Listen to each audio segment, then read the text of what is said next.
It's Sunday, July the 8th. I'm Chuck Stokes, and this is Spotlight.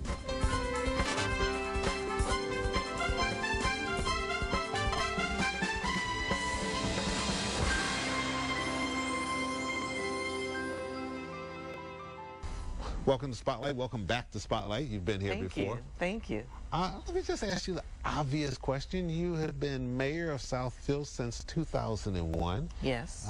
By all accounts, you've been very successful. People like you. They vote you back into office. It's a nice, comfortable seat. Nobody's trying to boot you out of there.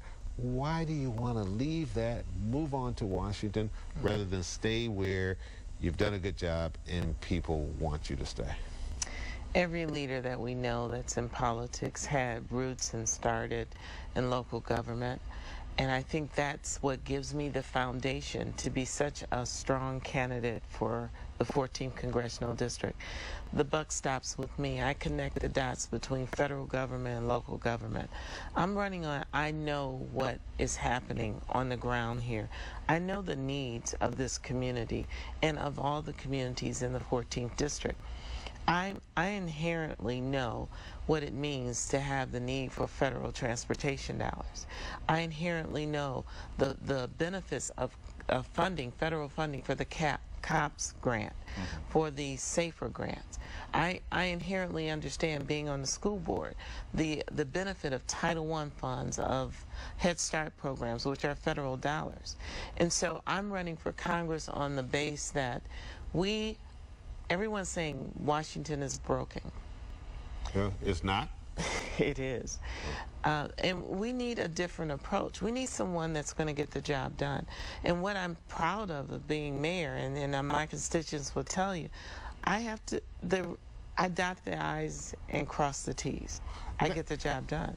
Let me get to, before we get too much into the different issues, kind of the root of this that sometimes goes to why people run for the various offices. If you had to put a percentage on it, how much of this is Brenda Lawrence, mayor of Southfield? I've been doing this for 11 years. Like people in many professions, I need a new challenge. I want to move on to something else in politics, versus the people of Southfield and the 14th Congressional District saying, please run, we need you in Washington. If you had to put a percentage, how does it break down?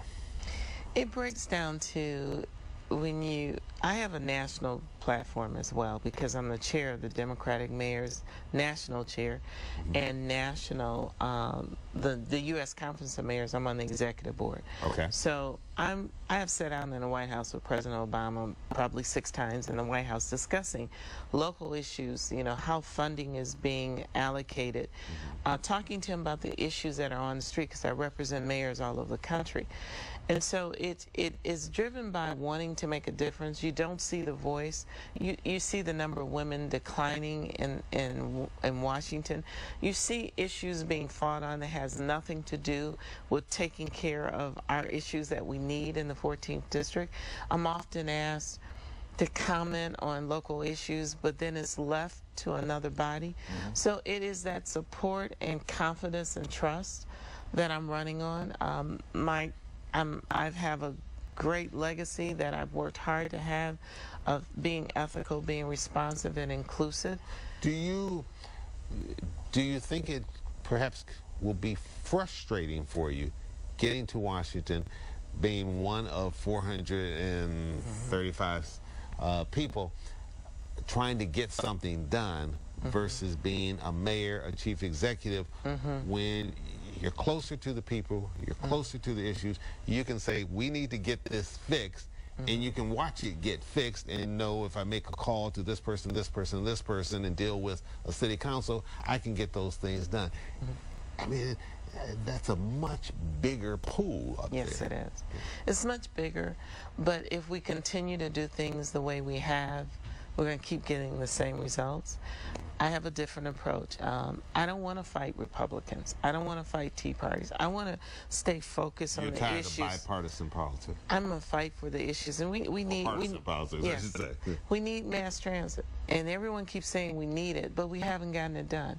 And I think it's because everybody is staying in their lane. We need someone that can collaborate these local governments, get their act together so that we can collectively go to Washington and get mass transit built. All right, we need to get to a commercial break. We'll come back with some more questions to Brenda Lawrence. She is the mayor of Southfield. She wants to go to Washington as the next congressperson in the newly redrawn 14th Congressional District. We'll be right back.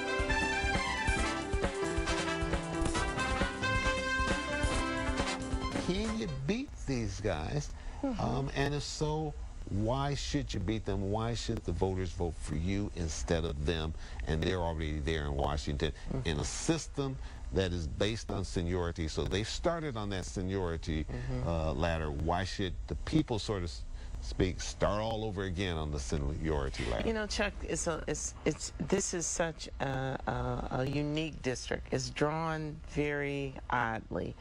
It's drawn because of the Voters' Rights Act, which says you cannot redistrict any congressional district that will diminish the voice of a minority. In this case, it was African Americans. So when I talked to the Republicans, they said they were tracing the migration of African Americans because they had to have a majority. So this district, which Hanson Clark nor Gary Peters lived in when it was drawn, I understand Hanson Clark has recently moved into the district. Peters has not. I'm running in a district I live in. We lost a district because of loss of population as the consequences of our economy. So I'm running, and when I look at the endorsement, I've been endorsed by the unions every single race. I was endorsed and selected to run as a lieutenant governor candidate for the Democratic Party. And I have such a strong base of supporters based on the fact I've been a regional voice. I've been a person in this district that people know.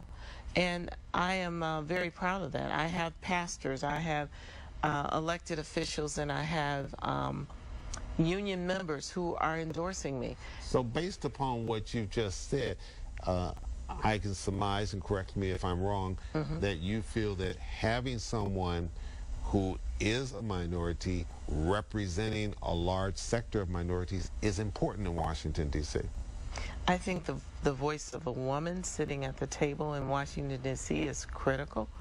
I think it's important that I'm homegrown in this district.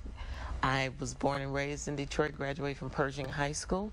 I have governed and been a part of Oakland County for over 20 years. How important is your ethnicity? I think my ethnicity stands for itself. I mean, I show up, I'm an African American, and this district is majority African American, and I can tell you the African American community, the Jewish community, the Chaldean community, the white community have supported me through the years in my political journey here. And I think the fact that I can stand in this region and have an ethical work record to say that I have served and been inclusive of all the ethnicities and cultures and in this area. How long makes me a very viable candidate. Excuse me, I didn't mean to cut you off. How long and hard did you have to think about jumping into this race where Hanson Clark had already announced, Gary Peters had already announced, you're jumping in, would put two African Americans in this race, and run the possibility of you and Hanson splitting the African American vote or severing it up to a point where Gary Peters could then walk away with this, and there would no longer be, there'd be one less African American from Michigan there in Washington. And if things don't go well for John Conyers in his race, he doesn't get back to Washington, Michigan could all of a sudden be without any African American in Congress. And that's should that even be an issue for the voters out there? The issue for the voters out there is picking the best person for this job. And I didn't jump into the race and saw these other people. Understand, Gary Peters made a decision. He had 3 districts. His district was eliminated. There's 3 people drawn here. He decided not to run in those and chose to come to a district. He doesn't live in it. Hanson Clark switched from another district to come into this district.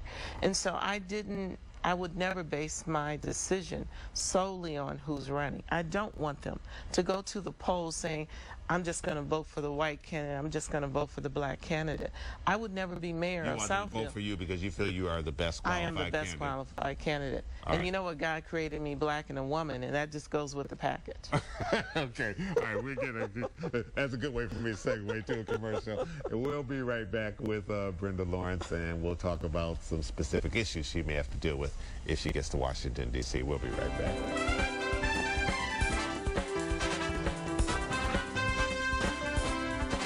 If you get to Congress, what committees do you want to sit on?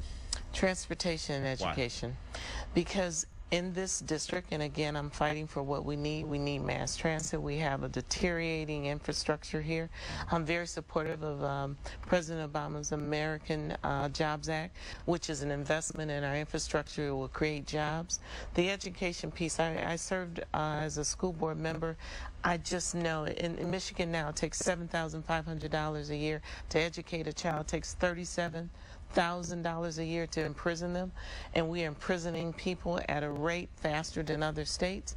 And we know that the common denominator is the lack of a high school education, and literacy is an issue, and we're going to have to really infuse programming and dollars into our state to change that. You told me earlier that you have sat in meetings in the White House with President Obama.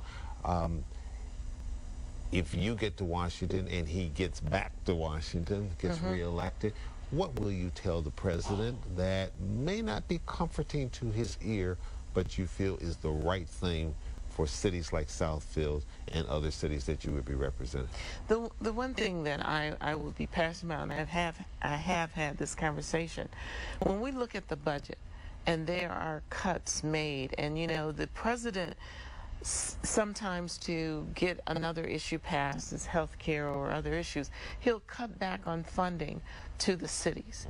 And so like transportation dollars has been cut back, COPS dollars has been cut back, aid to our schools have been cut back. He must understand that I have traveled to Saudi Arabia, to Jamaica, to meeting with the prime ministers, to Israel, to Japan, and they are all investing in the education of the next generation. And we're not going to be competitive on a global level unless we make education of our children a priority, and we're going to have to invest dollars for those children who are at risk. Madam Mayor, it sounds like you may be nicely saying President Obama has not been a good president for urban areas. For urban areas, I don't think has been the priority. I think he's making agreements and deals. But see, that's going to be our job, is to make sure that he understands that, Mr. President, and I support my president 100%. And it's not criticizing. I was just going to ask you, if he hasn't been good on that, why not throw your vote for Romney? No, President Obama has been an excellent president. But we got to keep his feet to the fire when it comes to an urban agenda. Because our big cities, Detroit, Chicago, L.A., that's when I sit on the U.S. board of U.S. Conference of Mayors, those are our largest economic engines. We have to have urban agendas. We cannot allow our major cities like Detroit to fail. Mayor Lawrence, thank you so much for coming in. Thank you. Always a pleasure sitting down and talking with you. We'll see what happens on October. Oh, no, August 7th. August 7th. I'm getting ahead of myself. Yes. On August the 7th. In the 14th district. We'll see what happens in the primary. Thank you. Thanks for coming in.